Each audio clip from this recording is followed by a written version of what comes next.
بسم اللہ الرحمن الرحیم اللہم صلی علی محمد وعلی آل محمد کما صلیت علی ابراہیم وعلی آل ابراہیم انک حمید مجید اللہم بارک علی محمد وعلی آل محمد کما بارکت علی ابراہیم وعلی آل ابراہیم انک حمید مجید۔ عزیز طلبہ، گزشتہ سبق کے اندر ہم نے فن قرات اور تجویز کے حوالہ سے پڑھا تھا۔ آج پڑھیں گے انشاءاللہ تعالی قرآن کے اسماء و القاب۔ قرآن کے اسماء اور القاب، قرآن کے جو صفاتی نام ہے ان کی تعداد 55 ہے، یعنی کہ 55 قرآن کے القاب ہیں۔ قرآن میں بطور اسم یعنی کہ قرآن کے اصل نام 5 ہیں: القرآن، الفرقان، الذکر، الکتاب، التنزیل۔ یہ قرآن کے 5 اصل نام ہیں۔ آئیے اب قرآن کا چیلنج، یعنی کہ قرآن مجید کے اندر کہاں آیا ہے کہ اللہ نے فرمایا کافروں کو اگر نبی کریم صلی اللہ علیہ وسلم نے قرآن کو اپنے یعنی طرف سے بنایا ہے قرآن کو، تو جاؤ، اللہ چیلنج کرتے ہیں کہ آپ بھی اس کتاب جیسی کتاب لے آؤ۔ پھر اللہ نے فرمایا قرآن پورا نہیں لے کر آ سکتے ہو، کتاب اس طرح کی پوری کتاب نہیں لا سکتے ہو، تو پھر آپ ایسا کریں کہ 10 صورتیں لے آئیں۔ پھر اللہ رب العالمین نے فرمایا 10 نہیں تو چلو 1 صورت ہی لے آؤ۔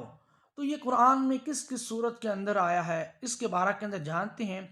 سورۃ الحود آیت نمبر 13 میں 10 صورتوں کے بارے کے اندر اللہ نے چیلنج کیا کہ کافرو تم 10 صورتیں ہی لے کر آ جاؤ۔ تو سورۃ یونس آیت نمبر 38 کے اندر اور سورۃ بقرہ کی آیت نمبر 33 میں 1 صورت کا چیلنج کیا، قرآن نہیں لا سکتے، 10 صورتیں نہیں لا سکتے، چلو آپ 1 صورت ہی لے آؤ۔ سورۃ بنی اسرائیل آیت نمبر 88، جن و انس کو پورے قرآن کا چیلنج، یعنی کہ اللہ نے پورے قرآن کا چیلنج کیا، 10 صورتوں کا کیا، اور پھر بعد کے اندر 1 صورت کا چیلنج کیا۔ اب قرآن مجید کے اندر جب پورے قرآن کا چیلنج، 10 صورتوں کا چیلنج، 1 صورت کا چیلنج کیا، پھر اللہ فرماتے ہیں آپ نے جس کو بھی بلانا ہے بلا لو، اس آیت جیسی 1 آیت بھی آپ نہیں بنا سکتے ہو۔ قرآن مجید کا چیلنج سب سے چھوٹی سورت جو ہے سورۃ الکوثر کو خانہ کعبہ کے اندر چیلنج کے طور پہ لٹکایا گیا تھا۔ جو ایک مقابلہ ہوا تھا، مقابلے کے اندر اس سورت کو کسی صحابی نے وہاں لکھ کر لگا دیا، تو جو وہاں کے جج حضرات تھے جنہوں نے خانہ کعبہ کے اندر دوسرے اشعار کو دیکھا، سورۃ الکوثر کو دیکھا، تو کہا یہ تو کسی آدمی کا کلام ہے ہی نہیں ہے، یعنی کہ وہ جج کہنے لگے اور سورۃ الکوثر کو پہلا نمبر دیا۔ اب رموز اوقاف کے بارے کے اندر جانتے ہیں۔ قرآن کے اکثر رموز اوقاف جو ہیں، سب سے پہلے رموز اوقاف جو ہیں قرآن مجید کے اندر نشانات، وقفہ کہاں کرنا ہے کہاں نہیں کرنا، یہ بھی ابھی انشاءاللہ آگے پڑھتے ہیں۔ یہ سب سے پہلے ابو عبداللہ محمد بن تیفور سجاوندی نے وضع کیے۔ یہ بات یاد رکھیں، سب سے پہلے جو اس کی نشاندہی کی ہے وہ ابو عبداللہ محمد بن تیفور سجاوندی نے وضع کیے کہ قرآن کے کہاں وقف لازم ہے، کہاں نہیں رکنا ہے، کہاں کیا کرنا ہے۔ تو یہ چیز بات ذہن کے اندر رکھیں۔ اب طا وقف مطلق ہے، جیم وقف جائز ہے، زا وقف مجوز ہے، سوا وقف مرخص ہے، اور میم وقف لازم ہے، لا تاقف یعنی کہ یہاں لا کا مطلب ہوتا ہے کہ یہاں نہ رکیں، مع ناکا یعنی کہ ملانا ہے، سکتہ کا مطلب سکتہ کیا جائے، وقفہ سکتہ سے قدر زیادہ رکنا، اور سکتہ کہتے ہیں تھوڑا سا رکنا، اور وقفہ کہتا ہے سکتہ سے زیادہ رکنا۔ اس دونوں چیزوں کو یاد رکھیے گا، سکتہ کیا کسے کہا جاتا ہے اور وقفہ کسے کہا جاتا ہے، اور قاف کا کیا مطلب ہوتا ہے۔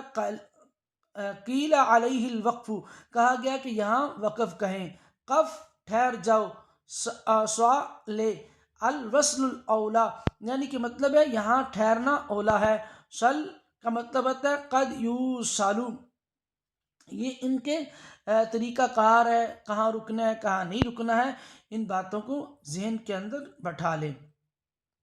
اب متفرق معلومات، قرآن آپ صلی اللہ علیہ وسلم نے جبریل کو اصلی شکل میں 3 بار دیکھا تھا۔ آپ صلی اللہ علیہ وسلم نے حضرت جبریل کو جو آخری دور کیا تھا اسے اصطلاح میں عرض اخیرہ کہا جاتا ہے، کہ آپ علیہ السلام نے جبریل علیہ السلام سے جو آخری دور کیا، یعنی کہ قرآن مجید کو آخری بار جب جبریل علیہ السلام کو آخری سال کے اندر 2 مرتبہ سنایا تھا تو اس کو عرض اخیرہ کہا جاتا ہے۔ اب حضرت عائشہ، حضرت حفصہ، حضرت ام سلمہ حافظہ تھی پورے قرآن کو سمجھنے والی، قرآن کو یاد کرنے والی زبانی۔ حضرت عمر بن سلمہ نے 7 سال کی عمر میں ابھی مسلمان نہ ہوئے تھے تو بہت سی صورتیں یاد فرما لی تھیں۔ اس وقت صحابہ قرآن پڑھتے، کافر سنتے تو کافر ان کا حافظہ تیز ہونے کی وجہ سے وہ ان چیزوں کو یاد کر لیتے تھے۔ اب حضرت ابوبکر صدیق نے جو نسخہ تیار کروایا تھا اس کو علام کہا جاتا ہے۔ جو حضرت ابوبکر صدیق نے نسخہ تیار کروایا تھا اس کو کیا کہا جاتا ہے؟ علام کہا جاتا ہے۔ حضرت ابوبکر رضی اللہ تعالیٰ نے ابی بن کعب سے 9 سال کی مدت میں روم کی فتح پر 100 اونٹوں کی شرط لگائی۔ سورۃ الروم جو ہے یہ بھی ایک لمبا واقعہ ہے کہ ابی بن کعب جو تھے، روم اور ایران کی لڑائی ہوتی تھی، وہ جو کافر تھے وہ ایران کی طرف سے، مسلمانوں کا جو دلی لگاؤ تھا ایک، یعنی کہ دلی لگاؤ ہونے کی وجہ سے وہ روم کے ساتھ تھا، تو حضرت ابوبکر صدیق اور ابی بن کعب کے درمیان مکالمہ ہوا، اس کے اندر شرط لگا لی 10 اونٹوں کی۔ نبی کریم صلی اللہ علیہ وسلم نے فرمایا کہ آپ سالوں کی مدت بڑھا لیں اور ساتھ اونٹوں کی بھی مدت تعداد بڑھا لیں، تو 100 اونٹوں کی شرط لگائی گئی جو اس وقت جائز تھی۔ اب جب فتح بدر والے دن روم کی فتح کی بھی خبر پہنچی، رسول اللہ صلی اللہ علیہ وسلم کے دور کے اندر فتح بدر جب ہوا، بدر 2 ہجری کو ہوا، تو 2 ہجری کے اندر یہ خبر پہنچی تھی مسلمانوں کو، ایک خوشی بدر کی فتح کی تھی اور دوسری خوشی جو تھی روم کی فتح کی خبر کی تھی۔ یہ فتح بدر کے وقت یعنی کہ یہ خبر مسلمانوں تک پہنچی۔ فران مکے کا مشہور پہاڑ ہے، یہ سوال بھی آ جاتا ہے، فتح بدر والے دن روم کی فتح کی خبر پہنچی، یہ بھی سوال آ سکتا ہے۔ حضرت ابوبکر نے کس یعنی کہ 100 اونٹوں کی شرط لگائی، ابی بن کعب کی 9 سال کی مدت میں ہوئی تھی، لیکن 9 سال کی مدت میں روم کی فتح پر یہ 9 سال 100 اونٹ حضرت ابوبکر صدیق نے ابی بن کعب سے شرط لگائی، جو کہ اس وقت جائز تھی۔ فتح بدر والے دن روم کی فتح کی خبر پہنچی۔ اب فران مکہ کا مشہور پہاڑ ہے جس کے ایک سرے پر غار حرا ہے، اب یہ جبل نور کے نام سے مشہور ہے۔